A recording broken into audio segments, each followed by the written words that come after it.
Artist हूँ, vocational paintings करता हूँ और मैं स्कूल में फैकल्टी में था और साथ में मेरा अपना खुद का एडवर्टाइजमेंट का बिजनेस था social media. Good evening, myself Ram Shastri. Actually, I work for Tata Steel. जो प्लान हमको दिखा है उससे पहले हम नौकरी कर रहे हैं, स्टिल आई एम वर्किंग। ये पूरा हम लोग का टाटा स्टील है और इंजीनियरिंग प्रोजेक्ट्स में काम करते हैं। That's all is my introduction. Good evening friends, मेरा नाम राणा है, राणा सरकार। बाय प्रोफेशन मैं इंजीनियर हूँ। 2007 से मैं जॉब में हूँ और जॉब करते करते ये सोचता था कि जितना सैलरी आ रहा है काफ़ी नहीं है, तो मैं सोच रहा था अपना डिग्री बढ़ाएं। तो पढ़ाई कर रहा था। जब बिजनेस आया तब भी मैं जस्ट एक कोर्स कंप्लीट करके दूसरा कोर्स में ज्वाइन किया था। MBA कंप्लीट करके PhD में एडमिशन लिया था और साथ ही साथ बहुत सारे एक्टिविटीज का सोचता था करूँगा जहाँ से कुछ पैसा आ जाए। मैं कुछ यूनिवर्सिटी का एग्जामिनर था, कुछ कर रहा था, ट्यूशन पढ़ाता था, इंजीनियरिंग स्टूडेंट्स को पढ़ाता था। तो उस समय मेरे पास ये बिजनेस आया और मैंने इसको एक्सेप्ट किया। गुड इवनिंग फ्रेंड, मेरा नाम शत्रुघ्न कुमार है और बाय प्रोफेशन हम चार्टर्ड अकाउंटेंट है। मुझे मेरे बिजनेस बताया गया, उस समय हम प्रैक्टिस कर रहे थे, CA का प्रैक्टिस कर रहे थे। बट दैट मीन्स आप बोलता कि वो प्रैक्टिस हमारा पार्ट टाइम भी प्रैक्टिस था और फुल टाइम में कुछ ना कुछ सर्च कर रहे थे, क्योंकि हमारा जो प्रोफेशन है फुल टाइम नहीं रहता है, क्योंकि थोड़ा सा सीजनल बेस होता है। वो महीने का 5-6 महीना तो फुल एंगेजमेंट होता है, बहुत समय खाली रहता है। तो कुछ ना कुछ सर्च कर रहे थे, कुछ और पार्ट टाइम में भी मिल जाए तो साइड से कुछ करें। Very good. मेरा नेक्स्ट क्वेश्चन है मिस्टर राम शास्त्री के लिए कि आप तो जॉब कर रहे थे, बहुत सारे लोगों को बिजनेस प्लान दिखाई दे, बोलते कि नहीं तो मैं कुछ ना कुछ तो कर रहा हूँ। तो आपने जाना कि ये लोग भी कहीं ना कहीं कुछ ना कुछ कर रहे थे, फिर भी क्या एक्साइट किया इनको कि इन्होंने इस बिजनेस को करने का एक पॉजिटिव डिसीजन लिया? क्या देखा इस बिजनेस में? फर्स्ट जैसे I am working, in fact my wife is also working, दोनों काम कर रहे हैं। तो जैसे इनको प्लान बताया गया है, the first click in my mind is foreign trip. वो भी बोलता कि इसमें फ्री में आपको फॉरेन ट्रिप मिल सकता है। It's quite exciting for me, बहुत अच्छा लगा। That too this business doesn't require any capital, कुछ कैपिटल आपको रिक्वायर्ड नहीं है, लो कैपिटल से शुरू होता है। ये दो चीज हमको अट्रैक्ट किया था। Anyway we are using product somewhere another, कहीं ना कहीं हमको प्रोडक्ट यूज कर रहे हैं, यूज करके एक फॉरेन ट्रिप फ्री में मिला, ये आपको एक्साइट किया। Very good. यही क्वेश्चन मैं मिस्टर राणा सरकार से जानना चाहूंगा कि इनको क्या एक्साइट किया कि इन्होंने एक पॉजिटिव डिसीजन लिया? जब मैं ये बिजनेस शुरू किया था तो इनिशियली ये बिजनेस मुझे अट्रैक्ट ही नहीं किया था। क्यों? मेरे को जो प्लान दिखा तो जिन्होंने इनकम बताया था, सिर्फ इनकम के बारे में बात किया। तो बट मैं जब पहला फंक्शन में आया तो मेरे को एक चीज बहुत अट्रैक्ट किया था। मैं बहुत लोगों को बताया भी उस चीज की, वहाँ बताया गया था कि आप इस बिजनेस से एक्स्ट्रा टाइम क्रिएट कर सकते हैं। क्योंकि मेरा जो जॉब था, मैं 14 से 16 घंटा मैं फैक्ट्री में रहना पड़ता था। तो मुझे पहला अट्रैक्ट किया था कि मेरे पास कुछ टाइम क्रिएट करता है, कैसे पता नहीं था, लेकिन ये मुझे अट्रैक्ट किया था। और साथ ही साथ मैं घूमना बहुत पसंद करता हूँ, तो जब घूमने का बात आया तो मुझे बहुत अट्रैक्ट किया, ट्रिप मिल सकता है। Very good. तो मैं ये जानना चाहता हूँ कि आपने इस बिजनेस के थ्रू कहाँ ट्रिप क्वालिफाई किया है? मैं जानना चाहता हूँ सबसे पहले शत्रुघ्न जी। ये बिजनेस के थ्रू हम लोग अभी तक 2 मेगा ट्रिप कर चुके हैं। एक तो सबसे पहले हम स्विट्जरलैंड गए थे, तो आई थिंक कि हर कोई का ड्रीम ट्रिप होता है कि दुनिया में भी सबसे अच्छा कोई जगह स्विट्जरलैंड कहा जाता है। तो ये हम लोग का भी बहुत मैंने बचपन से एक था ख्वाब था कि ऐसा होता है स्विट्जरलैंड, क्योंकि मूवीज वगैरह तो देखते थे। और ये एमवे कंपनी का ये था बिजनेस, तो हमको ये मिला और हमने स्विट्जरलैंड किया। उसके बाद हमने ऑस्ट्रेलिया का भी ट्रिप किससे किया? With family. अकेले गए थे? वाइफ के साथ? वाइफ के साथ। वाइफ के साथ, ये बहुत इंपॉर्टेंट है। बहुत सारे लोग ऑफिस से मैं भी जाता हूँ, लेकिन बेचारी घर में बीवी वही भात पसाती रहती है और पति को बोलती है कि ठीक है जी आप जाके घूम के आइए। But this company this doesn't recognise you individually. ये हस्बैंड एंड वाइफ का बिजनेस है। They are 100% partners, they are not 50-50, and that is the beauty of this business. Okay great. मैं यही सवाल राजेश वाजपेयी से पूछना चाहूंगा कि कहाँ गए इस बिजनेस के थ्रू? दोस्तों, बिजनेस के थ्रू आज हम लोग अभी सोचे नहीं थे कहाँ जा पाएंगे, लेकिन हमको एक सीढ़ी में सुनने थे कि अब जो इस बिजनेस पहले तो जमशेदपुर को घूमना पड़ेगा गली गली, और जो गली गली घूमेगा वही विदेश भी घूमेगा। वाह। तो इसी बिजनेस के थ्रू आज हम लोग सबसे पहले एमबे का एक अपना एक बहुत बढ़िया हमको मौका मिला, एक बढ़िया ट्रैफिक के हमारे इसी ग्राउंड के लिए हमको एमबे का प्लांट देखने का मौका मिला। वो हम लोग लकीज थे एमबे का प्लांट देखने का, वो भी यहाँ से जमशेदपुर से इनोवा मेरे घर में खड़ी थी और वहाँ तक बाई फ्लाइट हम लोग गए, वहाँ 5 स्टार होटल में हम लोग ठहराया गया। हम लोग अभी सोचे नहीं कि हम लोग आरती किया गया बढ़िया से, है ना। दूल्हा का जैसे आरती शादी होता ना, तो दूल्हा का आरती करके उस तरीके से हम लोग को होटल में आरती करके 5 स्टार होटल में ठहराया 2 दिन का। एमबे का हम लोग प्लान घूमे, फिर हम लोग मदुरई के मीनाक्षी टेम्पल वहाँ लेके गया, सारी कंपनी केयर की।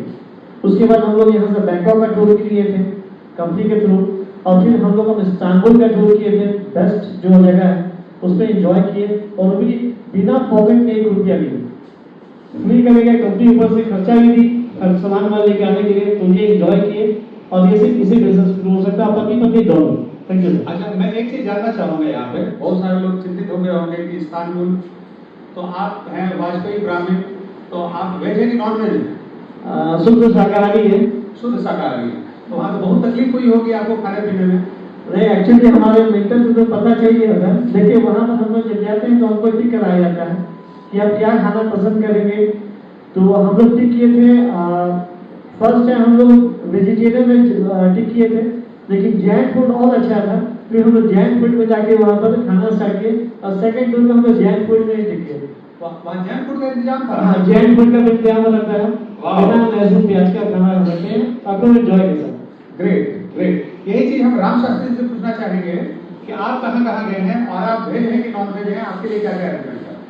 हाँ, हम लोग गए हैं टोरंटो गए हैं, टोरंटो नायग्रा फॉल्स आप देखे होंगे, पिक्चर में देखे होंगे, फिल्म में देखे होंगे, इट्स ब्यूटीफुल। ड्रीम था बहुत पहले से ऐसा वहाँ पर जाएं। जैसे हम लोग को बताया गया कि बिजनेस प्लान दिखाने के पहले, जैसा हम आपको बताया, एक्साइटेड हुए फॉरेन ट्रिप के लिए। एक्साइटेड तो जरूर हुए, मगर कैसे बिलीव नहीं था हो सकता है क्या। जब हम काम करते पता चलिए कि एक ये तो हम भी जा सकते हैं, उसको अकॉर्डिंगली उसको विजन को हम लिए हैं, और साथ साथ हम भी वहाँ पर टोरंटो किए हैं। टोरंटो जबरदस्त है, वहाँ पर इतनी फ्रूट्स हमको वहाँ पर मिला है। बेसिकली आई एम वेजिटेरियन, वहाँ पर आपको बताते हैं तो इंडिया छोड़कर बाहर में जो कॉन्सेप्ट है ना वेजिटेरियन नॉन वेजिटेरियन का, जो भी आपको फूड दिया जाता है, इफ यू वेजिटेरियन बोलने से वो फूड में से उसमें मच्छी को निकाल देते हैं, बस उसी को सर्व कर लेते हैं। ऐसे नहीं अलग से आपको बनाते हैं, मगर हम लोग को यहाँ से इंडियन से कुक वहाँ पर किया है, इंडियन से कुक वहाँ पर हम लोग को हायर करके वहाँ किया है। बड़ी बड़ी होटल्स में कहीं पर आपको अलाउ नहीं करता है कि दूसरा कुक अपना होटल में खाना बनाए, मगर एमवे इतनी बड़ा कंपनी है, जो भी होटल 5 स्टार होटल में इंडियन कुक्स को वहाँ पर जाके कुकिंग करने का मौका मिला। दिस ब्यूटीफुल वन है। और we have been to Istanbul गए थे, जैसे सर ने बताया, इस्तांबुल में हम लोग को शुद्ध शाकाहारी, बैगन का भरता, पापड़, जितने भी चीज आप सोच सकते हैं वो सब हमको मिला है, और हम लोग अभी धाबी भी किया है। वेरी गुड, बहुत अच्छा। और नेक्स्ट यही चीज हम मिस्टर राणा सरकार से जानना चाहेंगे। हम लोग दुबई गए, दुबई के बाद हम लोग सिंगापुर गए, सिंगापुर के बाद हम लोग इस्तांबुल गए, फिर हम लोग अबू धाबी भी गए, लेकिन हम नहीं जा पाए अबू धाबी। ये स्पेशल बोलने वाली बात है कि मेरे वाइफ कहीं यहाँ से कभी कोलकाता अकेली नहीं गई, लेकिन इस बिजनेस ट्रिप में वो अबू धाबी अकेली गई, क्योंकि मेरे को ऑफिस से छुट्टी नहीं मिला। और शुरू में तो हम लोग, हमारे घर वाले, उसके घर वाले डरे थे कि वो अकेले कैसे जाएंगे, बट ऑसम मैनेजमेंट, हमारे मेंटर का सपोर्ट तो है ही, साथ में उनके लिए एमवे ऑफिशियल्स भी बार बार ट्रैक कर रहे थे कि कहाँ है, कैसे है। तो ये यहाँ पे लेडी भी सेफ है, not only in India, outside India भी। अगर कोई लेडी अकेले जाना चाहते हैं वो भी जा सकते हैं, कोई दिक्कत नहीं है। तो हम लोग बहुत एंजॉय किए। Thank you. तो चलिए, ये तो बहुत स्ट्रॉन्ग रिवॉर्ड्स की बातें हैं कि बहुत सारे स्ट्रॉन्ग रिवॉर्ड्स इस बिजनेस के थ्रू आपको मिलते हैं। लेकिन अभी हम जानना चाहेंगे मिस्टर राजेश वाजपेयी से कि इस बिजनेस में इनिशियली जब ज्वाइन किए थे तो ऐसा कोई आसान तो नहीं रहा होगा, कुछ ना कुछ चैलेंज तो जरूर आया होगा। तो इनको क्या कुछ 1-2 चैलेंज के बारे में बताएंगे कि इनको क्या चैलेंज आया होगा? देखिए दोस्तों, पहले बिजनेस हम जब ज्वाइन किए तो इनिशियली जो हमको लगा, हर्डल्स लगा कि हम तो सब मिडिल क्लास लोग हैं, हम बहुत रिच क्लास के लोग नहीं हैं। तो इनिशियली जब हम प्रोडक्ट्स जब देखे थे तो हमको लगा कि ये प्रोडक्ट्स बहुत कॉस्टली हैं और ये बिजनेस शायद चल पाएगा, मैं कर पाऊंगा नहीं पाऊंगा, ये सबको लगा था। मुझे भी यही आया इनिशियली कि ये प्रोडक्ट्स काफ़ी कॉस्टली हैं, ये हम कर पाएंगे नहीं। बट मेरे घर में ऑलरेडी हम लोग कुछ चीज़ प्रोडक्ट यूज़ करते थे, क्योंकि मेरे भैया पहले हमें बिजनेस करते थे, कुछ सोप वगैरह ग्लिसर वगैरह बहुत पहले से यूज़ करते थे।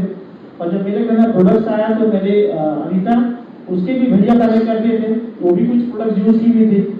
तो इनिशियली हम लोग कुछ होम केयर पर्सन के अगर प्रोडक्ट्स लगा के कर सकते हैं, बट हमको लगा कि ये और भी जो प्रोडक्ट्स आर्टिस्ट्री है और न्यूट्राइट वगैरह कितने महंगे प्रोडक्ट्स हैं। तो जब मैं पहले बार प्रोटीन पाउडर को देखा था तो उस समय शायद उसका 3000 ऐसे कुछ किलो था। तो मुझे ये दिमाग में आया यार, ये व्हाइट कलर का 1 किलो का डब्बा 3000 का है, तो वही प्रोटीन तो आता भी है, वही प्रोटीन सबको भी है, तो मैं उसको क्यों नहीं यूज करूँ। पर बाद में मुझे पता चले कि जब उसकी क्वालिटी और जब उसका पता चले कि इस प्रोटीन में है क्या इंग्रेडिएंट, और हम लोग इनिशियली जब 100 पीवी करना चालू किए तो हम लोग उस प्रोडक्ट्स को यूज किए तो मेरे घर से मेडिसिन हट गया। अनीता को प्रॉब्लम था, मेरा बेटा ऋषु को प्रॉब्लम था, तो हमको देखा कि आज के समय अगर कुछ न्यूट्रेट करके मेरे घर से मेडिसिन हट जाए, हेल्थ अच्छा हो जाए, तो इससे बेटा कुछ नहीं था। और मुझे कोई महंगा सस्ता कभी नहीं लगा, वो मेरा शुरू का हर्डल्स था। तो ये इनिशियली था। और बाकी इनिशियली लोगों से बात करना मुझे लगता था कैसे मैं बात करूं, तो ऑलरेडी मैं बिजनेस कर रहा था, तो मुझे लोगों से मुझे वैसे भी एडवर्टाइजमेंट का बात करना ही पड़ता है क्लाइंट से। तो आए तो बेस्ट, नहीं तो नेक्स्ट। वैसे भी हम लोगों को कोटेशन देते हैं, सब जगह हमको ऑर्डर मिलता नहीं है, तो मैं लोगों को अप्रोच करता था, आ जाए तो बहुत बढ़िया, कोई दिक्कत नहीं है।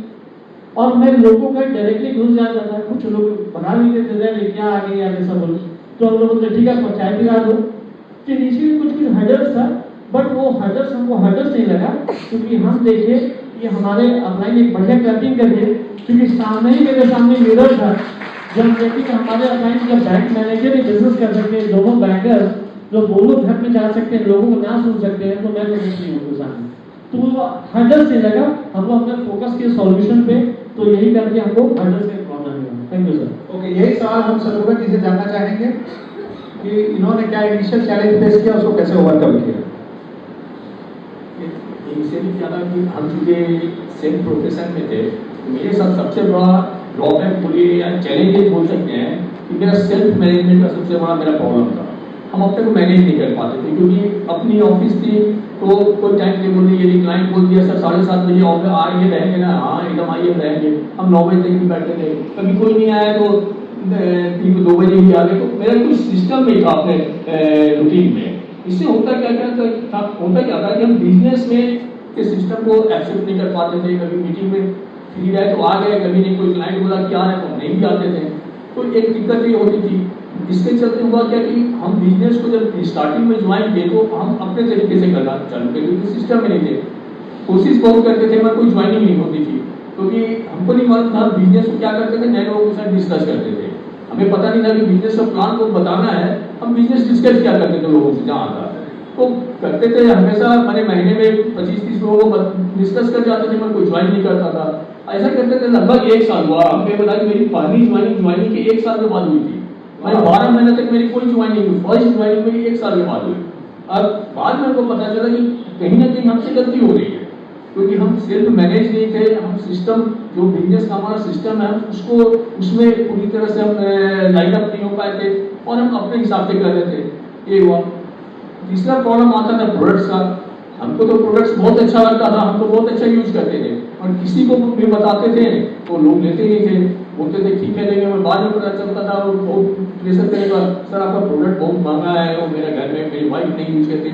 और मेरे को जानकारी नहीं कि हम उसको बता पाए कि प्रोडक्ट को हमारा कैसे महंगा नहीं है या मार्केट के प्रोडक्ट से कैसे बेटर है, ये हम बता नहीं पाते थे, क्योंकि हमको खुद की नॉलेज की कमी थी।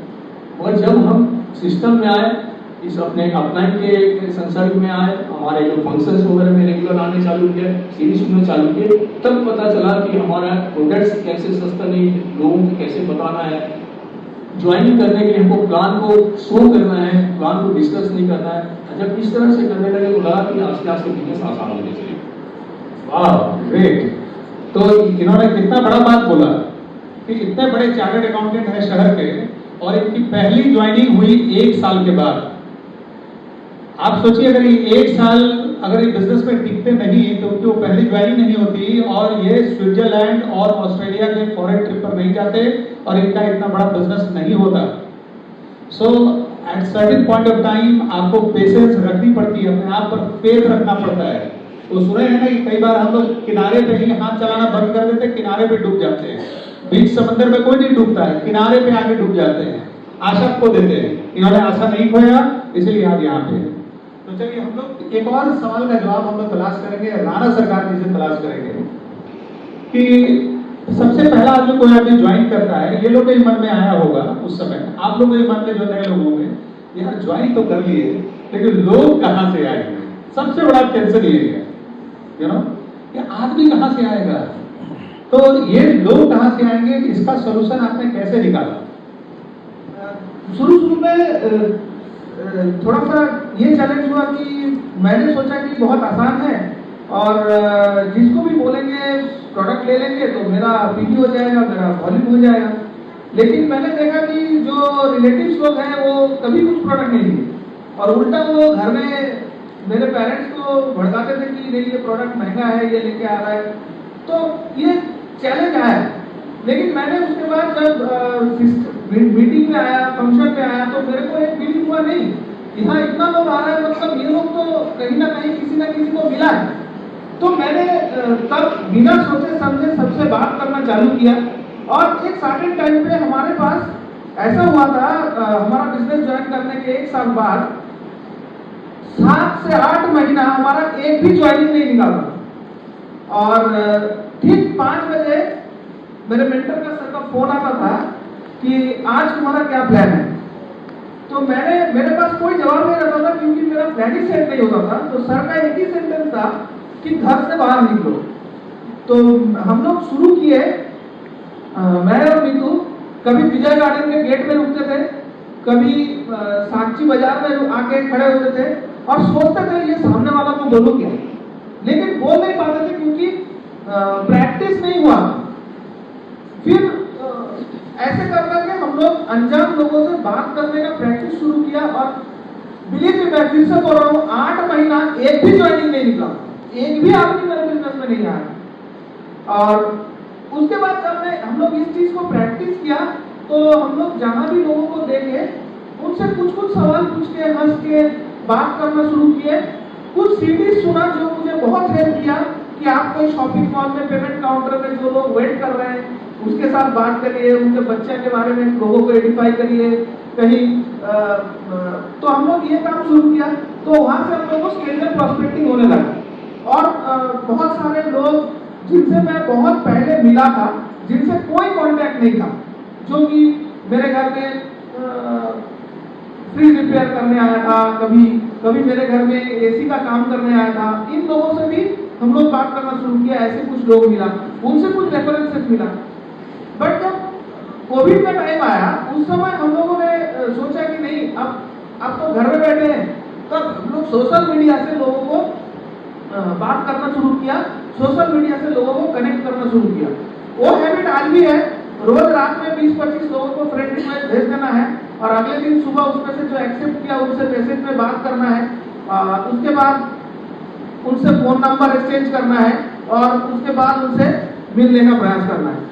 ऐसे मेरा बहुत सारे ज्वाइनिंग होता है और बहुत सारे प्रॉस्पेक्टिंग ऐसे होता है। मेरे पास एट ए टाइम कभी भी 50-100 लोगों का नाम तो हैंडी पॉकेट में रहता है कागज में कि ये लोग रोज हम जो प्रॉस्पेक्टिंग करते हैं फेसबुक से, लिंक्डइन से, हर एक सोशल मीडिया से, इंस्टाग्राम से आपको कुछ ना कुछ लोग मिलेंगे। और एक बहुत अच्छा हैबिट तैयार करना है कि जहां भी आप मौका मिले आपके 2 फीट के अंदर से जो भी जा रहा है उसको प्रॉस्पेक्ट समझ के उससे बात करने की कोशिश करना है, हंस के या कुछ भी उनको आइडेंटिफाई करके, कुछ भी पूछ के ये जगह कहाँ है। मैं तो ऐसा भी हुआ है कि एक टेल्को का एटीएम में खड़ा होकर पूछा कि घड़ी पार्क कहाँ है, वो बोला आप तो टेल्को में ही रहते। ऐसा भी हो, लेकिन उसमें रुकना नहीं है। मैं आज भी वो काम करते रहता हूँ जब भी कोई मौका मिलता है। हाँ, और एक चीज मैं रिसेंटली लास्ट 1 साल में चालू किया, मैं कभी कोई भी सामान एक दुकान से नहीं लेता हूँ। मेरे पापा का मेडिसिन लगता है, मैं हर महीना एक साथ मेडिसिन लेके जाता था। आप 10 दिन का मेडिसिन लेके जाता हूँ और महीना में 3 दुकान में जाता हूँ, तो 3 आदमी से बात करने का मौका मिलता है। तो ऐसे मैं बहुत सारे लिस्टिंग किया, बहुत सारे लोगों को ऐसे मैं फेसबुक से, इंस्टाग्राम से, लिंक्डइन से भी मिला। तो ऐसे मैं अपना लिस्ट बढ़ाते रहता हूँ। Very good. वाजपेयी जी से हम ये जानना चाहेंगे कि कोई आदमी आता है तो क्या कोई एक ऐसा प्रोफेशनल तरीका है जिससे कि लोगों, चलिए राणा जी ने तो चूंकि इनका जमशेदपुर बहुत जान पहचान नहीं था कि इन्होंने पहले लोगों से दोस्ती करने के बारे में सोचे, लेकिन ऐसा कोई हमारे यहाँ कोई प्रोफेशनल तरीका है जिसमें कि लोगों का लिस्ट बनाने का, या कोई नया आदमी ज्वाइन करे तो कैसे उसके पास इनिशियल 150 लोगों की लिस्ट बन सके, ऐसा कोई तरीका है? इनिशियली जैसा भी हम लोग कैसा बिजनेस हमेशा बताते हैं, जहाँ तो कहीं भी लिस्ट लोग होते हैं, नए लोग जब ज्वाइन करते हैं, मीटिंग जब ज्वाइनिंग हुई थी, मेरे भी फ्रेंड जब आए थे, तो सबसे पहले हम लोग लिस्ट बनाते हैं, तो हम लोग उसका फ्रेंड्स का फार्मूला अपनाते हैं। ऐप से हम लोग फ्रेंड्स जितने भी आपके स्कूल के फ्रेंड्स हो गए, आपके जो कॉलेज के फ्रेंड्स हो गए, अभी जो आपके सबऑर्डिनेट है, तो वो हम लोग फ्रेंड्स का फार्मूला आता है। और सब लोगों का मोबाइल पे ही हम लोग मोबाइल पे लिस्टिंग करके लिखवाते हैं डायरेक्ट, क्योंकि मोबाइल में बहुत सारा नाम रहेगा तो वो आप नाम भूल जाएंगे। तो हमारा फ्रेंड्स हो गए, फिर आपके हमारे रिलेटिव्स हैं, रिलेटिव्स आपके साला है, साली है, मामा मामी, उनका लड़का, भतीजा, भाई, बहुत सारे लोग आपको फ्रेंड्स में, प्लस आपके पत्नी है, उनका भी बहुत सारा रिलेटिव्स है, उनका लिस्टिंग निकल जाता है हमारा। तो इस तरीके से कुछ लिस्टिंग करता है। और फिर उसके बाद एम्प्लॉयज आप जहाँ जॉब करते हैं, निश्चित हम लोग कुछ एम्प्लॉयज का उनका लिस्ट बनवा लेते हैं, है ना। तो इस तरीके से हमारा जो, और उसके बाद हमारा कुछ ऐसा स्ट्रेंजर आता है पास पड़ोस के लोग, जो फ्लैट के सामने कुछ लोग रहते हैं, तो पहले हम लोग मुस्कुराते ही नहीं थे, सामने वाला क्या फर्क पड़ता है, बट इस बिजनेस में आके हम लोग क्या किए, देखिए कि सामने कौन लोग हैं, तो उसको स्माइलिंग किए, उनके बच्चे जाते हैं, उनके बच्चे से थोड़ा फ्रेंडशिप करना चालू किए। तो इस तरीके से हम लोग लिस्टिंग बनाना, लोगों का लिस्ट बनाए, तो उस हर व्यक्ति का 50-100 लोगों का लिस्ट बन ही जाता है। लेकिन उसके लिए आपको कम से कम 15-20 आधा घंटा बैठना पड़ता है, तब वो व्यक्ति वहां से लिस्ट बनाता है, वही हमारा रॉ मटेरियल है। तो इस तरीके से हम लोग लिस्ट वगैरह फ्रेंड का फार्मूला के बना के इनिशियली सबका लिस्ट बनवाना चाहिए। Thank you sir. Very good. मैं राम शास्त्री जी से ये जानना चाहूंगा कि लिस्ट जब बन गया तो हम कैसे, हमको तो बड़ा डर लगता है किसी से बात करने में, तो उसको बोलेंगे तो उसके मन में लो ये तो हमारा एडवांटेज उठाना चाहते हैं, हम उसे कैसे कॉन्टैक्ट इनवाइट करें, कैसे बात करें कि एक प्रोफेशनल तरीका हो बात करने का, और उस आदमी को ये महसूस भी ना हो कि मैं कुछ रिक्वेस्ट कर रहा हूँ या मैं कोई गिड़गिड़ा रहा हूँ। आप जरा सोचिए कि हमसे भी किसी आदमी ने इस बिजनेस के बारे में बात किया, लेकिन मैंने उससे कुछ नहीं लिया, उसने हमसे कुछ नहीं लिया, बल्कि उसने हमको एक नई जिंदगी दे दिया, उसने हमको हमारी जिंदगी को बदल दिया। लेकिन शुरू में किसी को समझ में नहीं आता है। कई बार लोगों से आप बात करिएगा तो आपको लगेगा कि वो आप उनसे कुछ मांग रहे हैं। तो ऐसे समय में कैसे अच्छे तरीके से प्रोफेशनली कॉन्टैक्टिंग इनवाइटिंग आप कर सकते हैं? जैसा सर ने बताया था कि म्यूचुअल है, हमको भी दरकार है, उनको भी दरकार है। ये हमको जानना जरूरी है कि हर आदमी को हर कुछ दरकार है। हो सकता है उसको हेल्थ दरकार है, हो सकता है उसको पैसा दरकार है, फॉरेन ट्रिप दरकार, सब कुछ है। इवन हमको भी उनको भी दरकार है। इनिशियल हम लोग क्या सोचते हैं कि लिस्ट बना के फोन कॉलिंग करके, सर ने बताया था ना, हम उससे कुछ लेने सोच रहे हैं, इसलिए हम लोग लिस्ट में हम लोग बात नहीं करते हैं।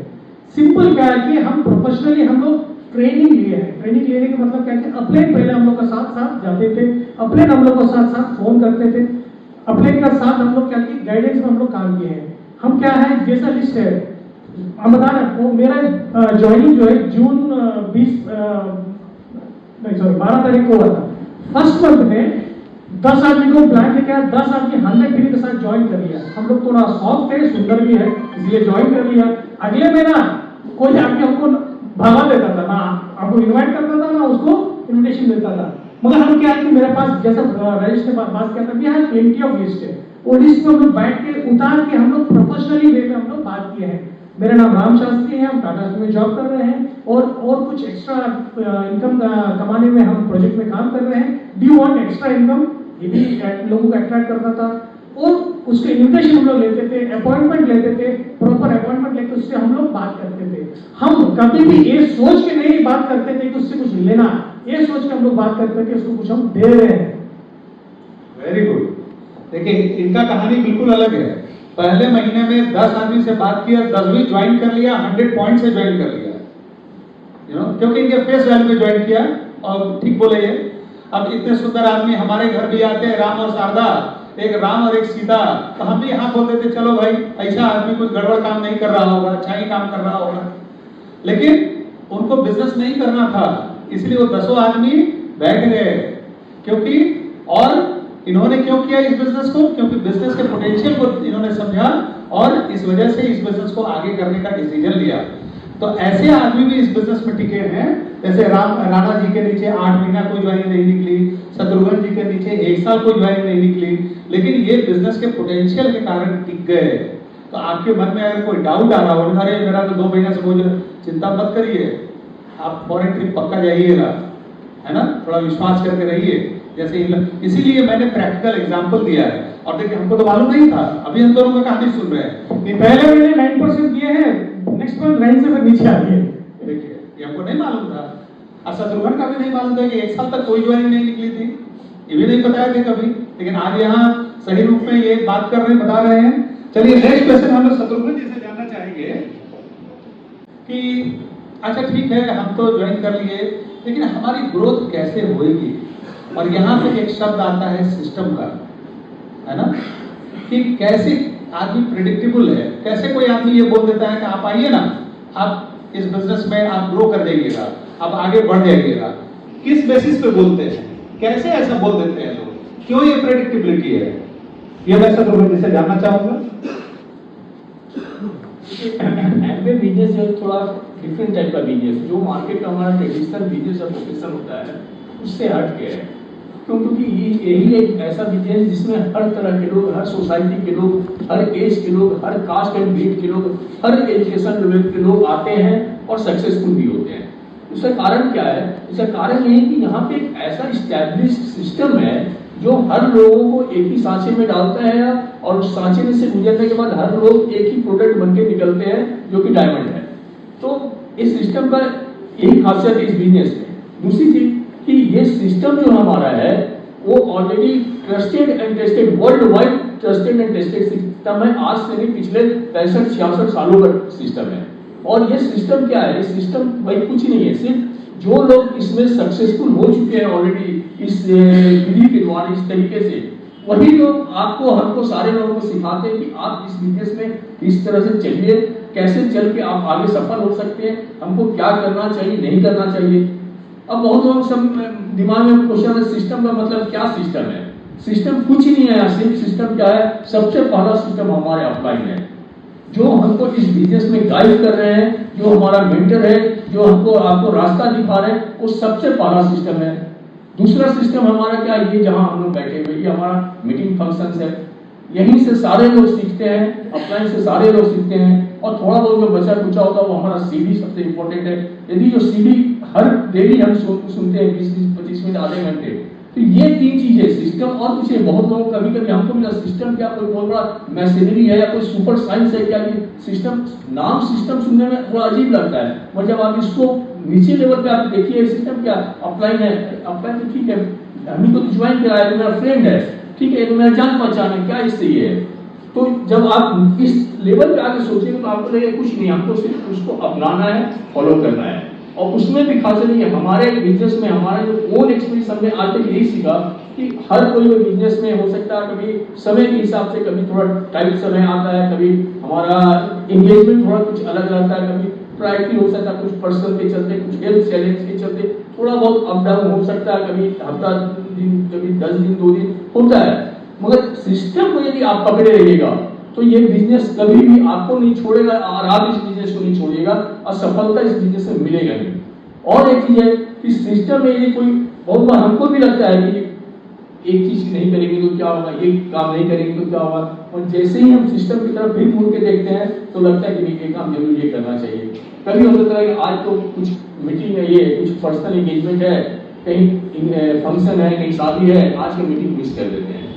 और जैसे ही दिमाग में आएगा, सिस्टम की बात आएगा कि मीटिंग, अरे अपलाइन तो बोला था भाई मीटिंग को एकदम 0 टॉलरेंस पॉलिसी में लेना है, मीटिंग हमको तब तक नहीं छोड़ना जब तक हम हॉस्पिटलाइज नहीं है, तो तब तुरंत थोड़ा एडजस्टमेंट कर लेते हैं। जाना है ठीक है, जरूरी है, थोड़ा आधा घंटा लेट चल जाएंगे, चलो मीटिंग से आते हैं वो आते हैं घंटा, आने के बाद चल जाएंगे। तो ये इम्पोर्टेंस हमारा, और ये सिस्टम ही है जो इस बिजनेस में आपको सफलता परमानेंट दिला सकता है। कभी लग सकता है कि हम सिस्टम में आज में तो सफल हो सकते हैं, जैसे अभी राम ने बताया कि शुरू में 10 ज्वाइनिंग तो हो गई तुरंत, मगर यदि ये सिस्टम में नहीं रहते तो 10 आदमी छोड़ देने के बाद हो सकता है ये भी बिजनेस से छोड़ देते हैं। और सिस्टम में रहिएगा तो हो सकता है सफलता आते जाते रहेगा, और हम लगे रहेंगे सिस्टम में तो अल्टीमेटली हमारा सक्सेस होगा ही इस बिजनेस में। तो ये इंपॉर्टेंस है इस बिजनेस में हमारे सिस्टम का। वेरी गुड, वेरी गुड, बहुत बढ़िया है, बहुत बढ़िया है। तो यही सवाल हम राम शास्त्री से भी जानना चाहेंगे कि जो शत्रुघ्न जी ने बताया कि अपलाइन का इम्पोर्टेंस, सीडीज का इम्पोर्टेंस, मीटिंग्स का इम्पोर्टेंस, सिस्टम का इम्पोर्टेंस, आपकी नजर में क्या है? जीरो टॉलरेंस मेरे नजर में, जैसा शत्रुघ्न जी ने बताया था, हमको कभी याद नहीं है कि हम मीटिंग मिस किए हैं। उंगली में दिखा सकते हैं, उंगली में, इवन गार्ड को भी पता होगा कि लोग आएंगे करके। मीटिंग हम और शारदा कभी मिस नहीं करते, आज नहीं हुआ है। इन द केस एक बार हम हॉस्पिटलाइज हुए, उसी टाइम हम मीटिंग मिस किए हैं, नहीं तो फिर हम याद रहेंगे। Next comes to CD. आधा घंटा सीडी हम नहीं सुन पाएंगे, आधा घंटा हम समय नहीं दे पाते हैं। यदि आपको बड़ा फॉरेन ट्रिप मिलेगा, बैंक में लाखों रुपया मिलेगा, आप फाइनेंशियल फ्री होते हैं, आप टाइम फ्री होते हैं, उसके लिए क्या कि एक दिन में आधा घंटा डेफिनेटली आपको सुनना जरूरी है। सीडी और मीटिंग जीरो टॉलरेंस। यदि आप 1 साल से 2 साल यदि जीरो टॉलरेंस में आप रखेंगे और जैसे काम बताएं वैसे काम करेंगे, डेफिनेटली हम लोग जो चीज अचीव करना चाहते हैं मिनिमम फॉरेन ट्रिप हम लोग को 2 साल में शुरू हो जाएगा। Zero tolerance mean zero tolerance, कोई आए कोई नहीं आए, आपका अपलाइन आए आपका डाउनलाइन आए, मगर आपको यहाँ रहना जरूरी है। ये अपना बिजनेस है, this not my upline business, this not my downline business. ये हमको करना है, हम करेंगे। जब तक हम हॉस्पिटल में नहीं रहेंगे हम यहाँ पर रहेंगे। जीरो टॉलरेंस, बस zero tolerance, that's all. Very good, very strong message. आप सोचिए ना कि अगर जॉब में भी आप कभी गए, कल बैंक गए कभी नहीं गए, एक्सिस बैंक गए कभी नहीं गए, तो क्या बैंक हमको सैलरी देगी? नहीं देगी। I will fail in that job. मैं स्टेट बैंक में था, कभी जाता कभी नहीं जाता, बैंक हमको कान पकड़ के निकाल देता। टाटा स्टील में कभी जाइएगा कभी नहीं जाइएगा, आपके बॉस को भी मालूम नहीं है कि आप आइएगा कि नहीं आइएगा, तो वहां तो रोज जाना है, लेकिन आपके लिए जीरो टॉलरेंस है। यहाँ पर मीटिंग वीक में 1 बार होती है, तो यू हैव टू, आपके अपलाइन आपके बॉस नहीं है, लेकिन कहा यह गया है कि जैसे आपके जो मीटिंग और सेमिनार हैं उसको जीरो टॉलरेंस बना लीजिए और अपने अपलाइन को बॉस बना लीजिए। आपके अपलाइन बॉस नहीं है, लेकिन treat him as a boss for some time. फिर फाउंडर प्लेटफॉर्म चले जाइए, वो कभी बॉसगिरी अपना झाड़ेंगे नहीं आपके ऊपर, लेकिन आप अपने मन में मान लीजिए, तो आप इस बिजनेस को कर जाइएगा। अपलाइन की हर बात को मान लीजिए, है ना। चलिए अभी हम लोग नेक्स्ट जाना चाहेंगे शत्रुघ्न जी से। शत्रुघ्न जी चार्टर्ड अकाउंटेंट हैं, तो ये बिजनेस है, तो बिजनेस में क्या इन्वेस्टमेंट का कितना योगदान है? कोई बिजनेस होता है तो उसमें इन्वेस्टमेंट होता है, हमारे बिजनेस में इन्वेस्टमेंट का क्या योगदान है? देखिए, बिजनेस वर्ड जैसे ही आता है, नो डाउट इन्वेस्टमेंट उसके साथ होते हैं, बट नेचुरल अटैच्ड है। जैसे होता है ना कि बच्चे के साथ माँ बाप बट नेचुरली अटैच होते हैं, उसी तरह कोई भी बिजनेस हो उसके साथ इन्वेस्टमेंट तो अटैच होता ही है। क्योंकि ये कोई ये बोले कि इन्वेस्टमेंट के बिना कोई बिजनेस हो सकता है, कोई बिजनेस भी इन्वेस्टमेंट के बिना नहीं हो सकता। 100% गारंटी, कोई भी बिजनेस, छोटा से छोटा बिजनेस या बड़ा से बड़ा बिजनेस भी विदाउट इन्वेस्टमेंट नहीं हो सकता। अब बात आती है एमवे की। एमवे में क्या इन्वेस्टमेंट लगता है कि नहीं लगता है? बहुत लोग बोलते हैं कि ज्वाइन करने समय हो सकता है बोले होंगे कुछ इन्वेस्टमेंट नहीं करता। रियली इसमें कोई इन्वेस्टमेंट नहीं है। One investment in the sense ये है कि आपको छोटे छोटे इन्वेस्टमेंट करने हैं। इसमें कोई लाख और 2 लाख और 10 लाख का इन्वेस्टमेंट नहीं करना है। इसलिए बोला जाता है बिजनेस हर कोई कर सकता है, क्योंकि इसमें जो इन्वेस्टमेंट जो सबसे पहला पैरामीटर होता है किसी भी बिजनेस करने का, वो होता है इन्वेस्टमेंट। और इसमें इन्वेस्टमेंट बहुत छोटे छोटे टुकड़े में लगता है। यदि कोई आदमी बोले सर आज तो मेरे पॉकेट में 500 रुपया है, वो भी इस बिजनेस को कर सकता है, क्योंकि आज वो 500 रुपया इन्वेस्ट करेगा, ठीक है, वो अगले महीने 10 दिन बाद फिर 500 रुपया 1000 इन्वेस्ट कर सकता है, फिर 10 दिन बाद 1000 इन्वेस्ट कर सकता है। छोटे छोटे टुकड़े में इन्वेस्ट करके इस बिजनेस को कर सकता है। अब बात आती है कि इन्वेस्टमेंट यहाँ क्या है। दूसरे बिजनेस है, जैसे हमको यहाँ पे गोडाउन नहीं लेना रहता, ऑफिस नहीं लेना रहता, स्टाफ नहीं रखना है, मगर इन्वेस्टमेंट दो चीज में होता है। एक तो खुद में इन्वेस्ट करना है, क्योंकि हमको खुद को इस बिजनेस के अनुरूप अपने को डालना है। जैसे अभी घर से यहाँ तक आए तो गाड़ी से आएंगे तो गाड़ी में हो सकता है 25-30 रुपए का पेट्रोल जला होगा। आपके अपलाइन है, आप अपने डाउनलाइन को फोन किए होंगे तो 1-2 रुपए का फोन कॉल भी लगता है। तो ये क्या है, छोटा छोटा इन्वेस्टमेंट है। हम आए हैं, आप लोग आए हैं, सब अच्छे कपड़े पहन के आते हैं, तो थोड़ा सा इस पर्पस के लिए, सिस्टम के लिए हमको एक अच्छा ड्रेस, मैंने सोवर ड्रेस एटलीस्ट हमको लेना पड़ता है। अब बिजनेस से देखिए यहाँ पे सारे प्रोडक्ट्स है, तो हमको जब हम एक बिजनेस करें, एक दुकान है, तो दुकान में हमको कुछ तो सामान रखनी पड़ेगी। दुकान हमारा होता नहीं, बट दुकान हम अपने साथ में लेके चलते हैं। आप कहीं भी जाते हैं, कहीं भी जाते हैं, तो हम जो अपने कैरी बैग लेके चलते हैं या हैंड बैग लेके चलते हैं, उसमें कुछ तो सैंपल प्रोडक्ट हम लेके जाते हैं। छोटा से छोटा सैंपल प्रोडक्ट, वर्कशॉप करने जा रहे हैं तो वर्कशॉप बैग होता है। तो ये सब क्या है, कुछ तो छोटा मोटा इन्वेस्टमेंट होता है। अब बोले बहुत बड़ा इन्वेस्टमेंट नहीं बोले, बट थोड़ा सा 8,000, 10,000, 15,000 का इन्वेस्टमेंट होता है। और कभी कभी क्या होता है, बहुत लोगों को ऐसा भी लगता था इसमें कि हम जो घर में प्रोडक्ट यूज करते हैं वो भी बहुत लोगों को लगता है ये इन्वेस्टमेंट है, बट एग्जैक्टली ऐसा होता नहीं है। लेकिन क्या है कि इस बिजनेस में हम लोग को यही बताया कि हम अपने बिजनेस को एक्सचेंज करते हैं। ऐसा नहीं अपने प्रोडक्ट्स को, कि जो प्रोडक्ट्स हम ऑलरेडी यूज कर रहे हैं घर में, उसको वहां से चेंज करके हम अपने एमए ब्रांड का प्रोडक्ट वहां शिफ्ट करते हैं। तो खर्च तो हम पहले मार्केट के एक्स ब्रांड प्रोडक्ट में भी करते थे और आज हम एमए के प्रोडक्ट में भी करते हैं। और ये माइंडसेट कभी कभी गलत हो जाता है कि हमारा हम एमए का प्रोडक्ट यूज करें तो मेरा खर्च हो रहा, एक्सपेंसिव हो रहा है, इन्वेस्टमेंट हो रहा। नहीं, एक्सपेंसिव पहले भी था, सिर्फ सोच का फर्क है कि पहले हम बाजार में जाकर किसी को पैसा दे आते थे तो लगता था हमारा घर का कंपल्सरी खर्च है, और आज हम अपने दुकान से सामान ले जाते तो लगता है मेरा एक्स्ट्रा खर्च है। हाँ, थोड़ा सा बर्डन यही है कि हमको एक छोटा सा स्टॉक 8-10 हजार का घर में रखना है, अपने पास में रखना है, कि हम जब किसी से बात करें, किसी से डिस्कस करें, तो हमको प्रोडक्ट उसको दिखाने के लिए, समझाने के लिए, डेमोस्ट्रेशन करने के लिए एक छोटा सा स्टॉक चाहिए। यहाँ एक छोटी सी इन्वेस्टमेंट होती है, तो आपके ऊपर इन्वेस्ट होता है अच्छे से ग्रूम करके रखने में, अपने आप को अच्छा ड्रेस पहन के किसी से के पास जाने के लिए। तो इन्वेस्टमेट कंपलसरी है, बट इसमें में होता है, छोटा छोटा इन्वेस्टमेंट होता है, और विदाउट इन्वेस्टमेंट आज दुनिया का कोई बिजनेस नहीं होता है सर। Very good. अब चार्टर्ड अकाउंटेंट बोल रहे हैं तो हम लोग को तो विश्वास करना होगा, है ना? तो यही सवाल हम मिस्टर राजेश वाजपेयी से जानना चाहेंगे कि क्यों इन्वेस्टमेंट मेंटालिटी का होना जरूरी है इस बिजनेस को बिल्ड करने के लिए। दोस्तों, इन्वेस्टमेंट मेंटालिटी देखिए, हम शुरू से वैसे ही बिजनेस कर ही रहे थे। तो बिजनेस का मतलब ये होता है इन्वेस्टमेंट, क्योंकि आज हम अगर बीज नहीं लगाएंगे तो कल फल आ ही नहीं सकता। तो आज हमको सीडिंग करना पड़ेगा, और इस बिजनेस में सीडिंग हमारा प्रोडक्ट्स है। ये प्रोडक्ट्स ऐसा है कि प्रोडक्ट्स का थोड़ा अगर मेरे पास स्टॉक नहीं रहेगा तो हमको फीलिंग नहीं आएगा कि हम बिजनेस कर रहे हैं।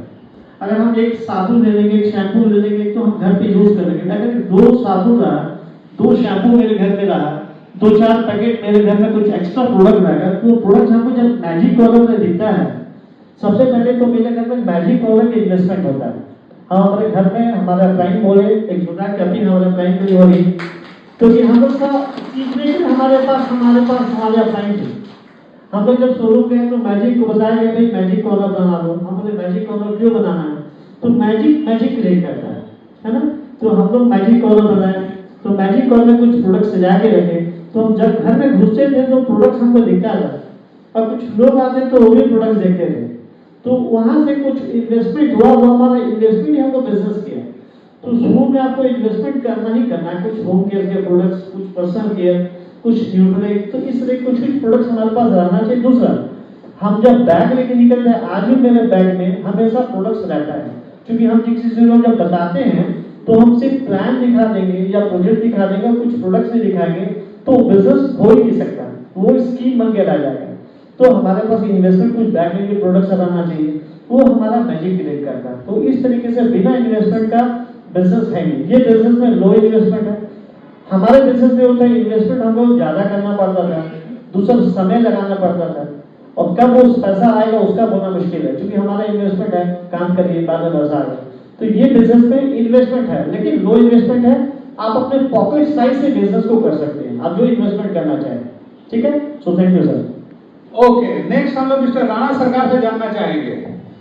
देखिए कितना बढ़िया, आपको बोलते हैं ना कि हॉर्सेस माउथ से आपको सारे सवाल का जवाब मिल रहा है ना। आज ऐसा नहीं था कि इस बिजनेस को करने के लिए आपको कोई 25 लाख 30 लाख 50 लाख रुपया कहीं से इन्वेस्टमेंट, बिजनेस करने पर माइंड में वही बातें आती हैं। ये बिजनेस में लिटिल और अप्रोक्सीमेटली नो इन्वेस्टमेंट है ना। प्रोडक्ट आप अपने यहाँ मंगाते हैं, you have got 30 days money refund guarantee, आप प्रोडक्ट को मंगा के रख सकते हैं, यू नो। आपके जो प्रोडक्ट नहीं बिके आप 30 डेज में उनको रिटर्न कर सकते हैं, है ना, यूज कर सकते हैं। You have all kinds of facilities here, ठीक है। ऐसे फैसिलिटी आपको मार्केट में कहीं नहीं मिलेगी। तो ये बिजनेस में हर एक तरह की सपोर्ट है आपके पास। लेकिन अब अगला सवाल हम लोग मिस्टर राणा सरकार से जानना चाहेंगे कि बहुत सारे लोग जो ज्वाइन करते हैं तो हर आदमी के मन में कुछ सवाल उठते हैं, वो कॉमन क्वेश्चंस क्या क्या हो सकते हैं, ये हम लोग जानना चाहेंगे मिस्टर राणा सरकार से। सबसे पहला क्वेश्चन लोगों के पास आता है कि बाजार में तो इससे सस्ता प्रोडक्ट मिलता है तो हम क्यों यूज करें, प्रोडक्ट महंगा है। तो दूसरा बहुत कॉमन सवाल आता है कि नहीं मैं किसी को ज्वाइन नहीं करा सकता, मैं किसी को बोल नहीं सकता, ये एक बहुत कॉमन सवाल है। तीसरा एक सवाल लोगों के मन में आता है कि हम तो नौकरी कर रहे हैं, हमारा सैलरी आता है, अच्छा सैलरी है, हमको जरूरत नहीं है। ये भी एक आता है कि हम क्यों करें। तो बहुत सारे कॉमन ऑब्जेक्शंस हैं। फिर लोग पूछते हैं हम अगर प्रोडक्ट खरीद लिया, प्रोडक्ट नहीं बिकेगा तो एक बहुत जस्ट प्रीवियस क्वेश्चन जो था इन्वेस्टमेंट के साथ, मैं यही लोगों को बोलता हूँ कि अगर आप 10,000 का प्रोडक्ट हर महीना खरीदते हैं और 5,000 का प्रोडक्ट आप कंज्यूम और सेल करते हैं और बाकी 5,000 का प्रोडक्ट बॉक्स में बंद करके रख देते हैं और 13वें महीना में आप सिल्वर जाते हैं तो भी आपका 60,000 का प्रोडक्ट ऊपर रखा हुआ है और आपको 70,000 रुपया मिल जाता है, तो पैसा वसूल। Very good. तो ये एक तरह से ये इन्वेस्टमेंट भी है और ये आपको पैसा भी दिलाता है। और एक बहुत कॉमन ऑब्जेक्शन है, मैं सब कुछ कर सकता हूँ, मीटिंग में नहीं जा सकता, मीटिंग नहीं जाऊँ। तो देखिए अगर कोई 20-30 हजार रुपया इनकम करने के लिए दिन में 12-14 घंटा नौकरी जाता है, तो यहाँ जो पैसा है महीना 70-80 हजार रुपया कमाने के लिए हफ्ते में एक दिन ये मीटिंग और हफ्ते में एक दिन दूसरा कोई प्रेस या लेडीज मीट अटेंड करके अगर महीना 70,000 कमा सकते हैं तो लोग को वो समझ में नहीं आता है। तो यही चीज लोग ऑब्जेक्ट करते हैं कि हम मीटिंग में नहीं जा सकते। Very good, very good. Next हम लोग मिस्टर राम शास्त्री से जानना चाहेंगे कि मार्केट में बहुत तरीके की अपॉर्चुनिटी है, तो इनकी नजर में ये कैसे एमवे बिजनेस को बाकी अपॉर्चुनिटी के परिप्रेक्ष्य में रेट करते हैं, एमवे बिजनेस को किस रूप में देखते हैं, कितनी बड़ी अपॉर्चुनिटी है। जैसा I am working for Tata steel में जॉब कर रहे हैं, हमको 2 अपॉर्चुनिटी मिलता है। तो टाटा स्टील में अपॉइंटमेंट मिला, एक तो चुन्नूलाल स्टील में अपॉइंटमेंट मिला, इसमें हम ज्वाइन करेंगे, डेफिनेटली टाटा स्टील में हम ज्वाइन करेंगे। क्यों? हिस्ट्री है, रेपुटेशन है, विजन है, गुड प्रोडक्ट है, मैंने उनका जितना पुराना है, मैंने 100 इयर्स का पुराना कंपनी है, तो उसको हम जज नहीं कर सकते हैं। हम चुन्नूलाल कंपनी कब डूब जाएगा, कब रहेगा, हमको नहीं पता। एक क्या है कि टाटा स्टील बहुत पहले का है, बस वैसी है। Like that Amway also, Amway company 60 साल की पुराना कंपनी है। इनका प्रोडक्ट जो है वर्ल्ड नंबर 1 क्वालिटी प्रोडक्ट्स है।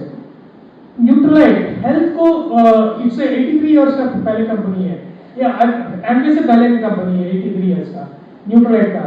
आर्टिस्ट्री सुपर ब्रांड प्रीमियम है। इतनी बड़ा कंपनी को हम फर्स्ट ऑफ ऑल हम उतना लाइफ में नहीं है कि उसको जज करें, उसको ये करें, आंख बंद करके वहां पर हमको ज्वाइन करना है। हिस्ट्री स्पीक्स, आप जो कहीं भी है हिस्ट्री स्पीक्स, होता है भूषण स्टील बहुत बढ़िया बिक गया, कौन खरीद लिया? टाटा स्टील खरीद लिया। ऐसी बहुत सी कंपनी आया रहा और दिया रहा, आप ही के सामने बहुत सा आया भी होगा, दिया भी होगा। जो 100 साल से चल रहा है टाटा स्टील, वो 100 साल चलेगा ही। जो 60 साल से जो चल रहा है वो 160 साल तक चलेगा।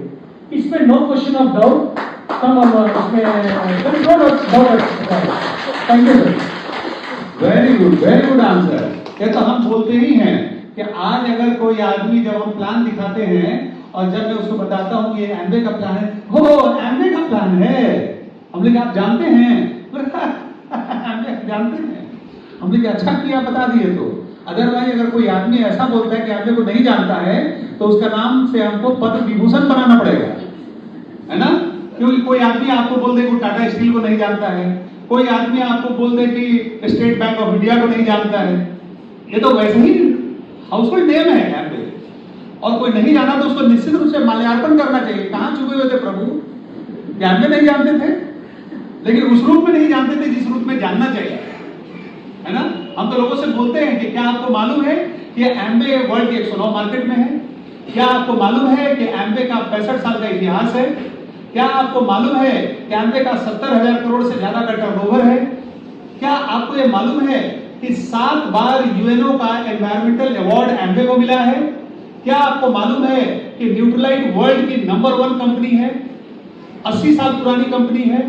क्या आपको ये बात मालूम है कि आरटीसी वर्ल्ड के टॉप 5 ब्रांड्स में से है?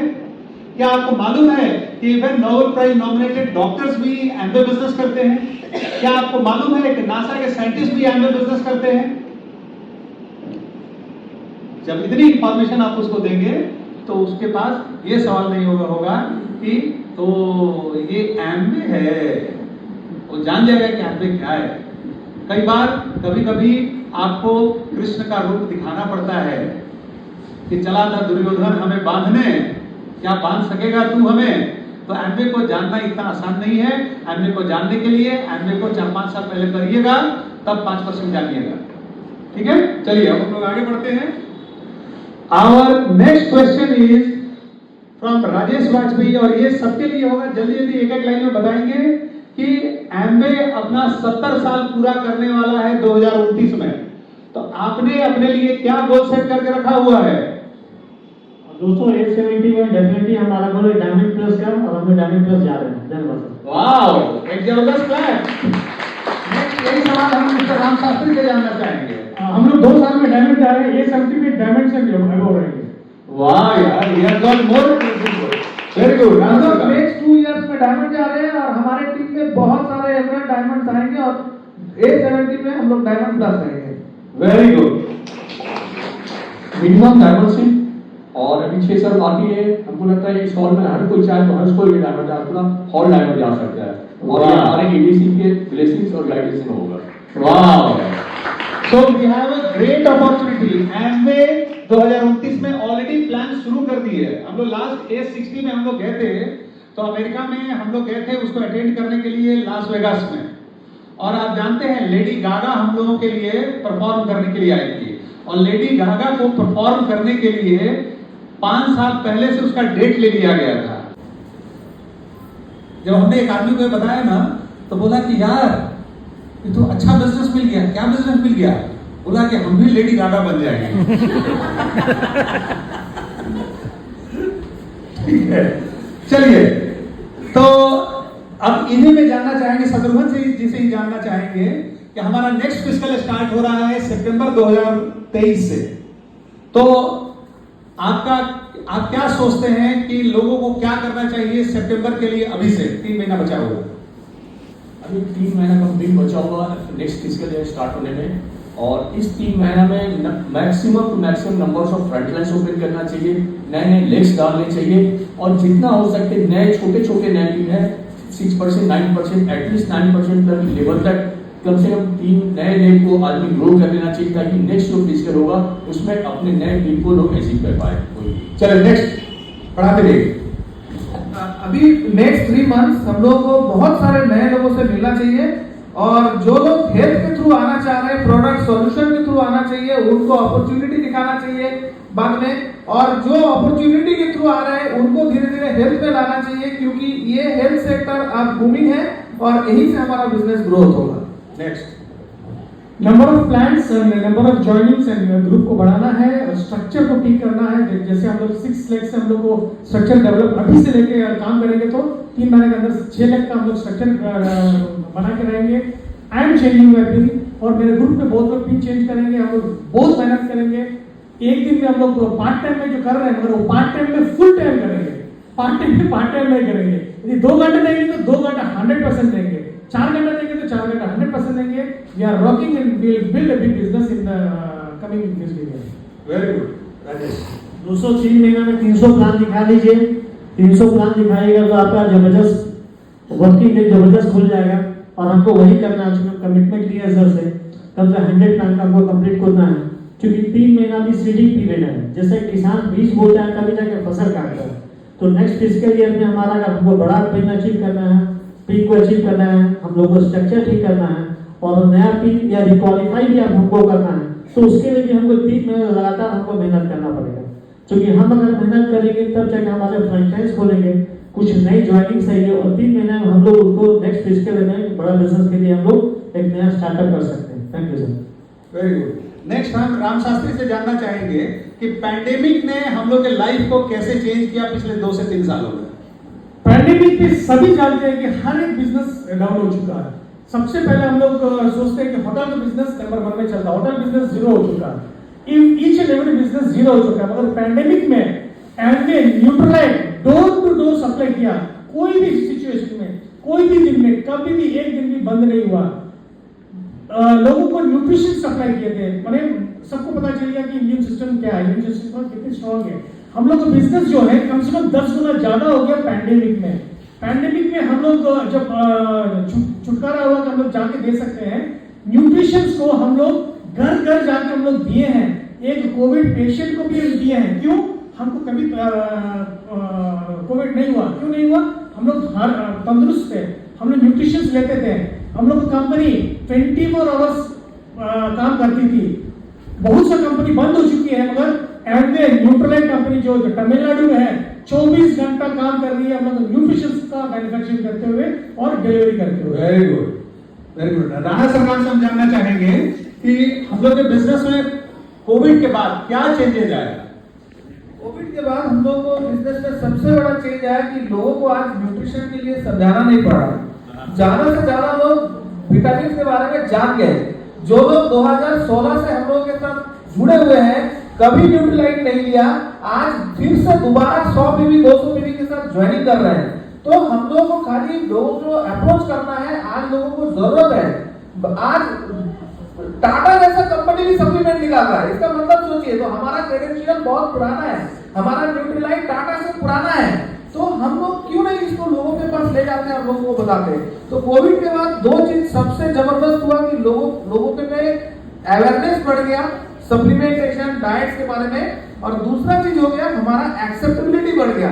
हम जब हेल्थ के लिए लोगों के पास जाते हैं तो आज लोग ना नहीं करते। Very good, very good. Shatrughan ji से बस एक लाइन में लास्ट क्वेश्चन यही है कि लोग क्या सफल हो सकते हैं इस बिजनेस में, एक लाइन में बताइए। जरूर सफल हो सकते हैं। Very good. Rajesh Vajpayee.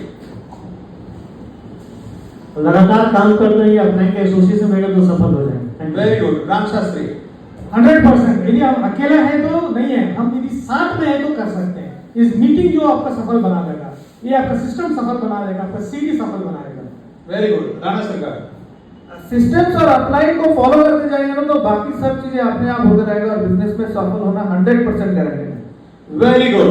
So thank you very much for a great talk. सब लोग खड़े होकर इनको एक ताली बजाइए। बहुत जबरदस्त इंफॉर्मेशन हमें दिया है।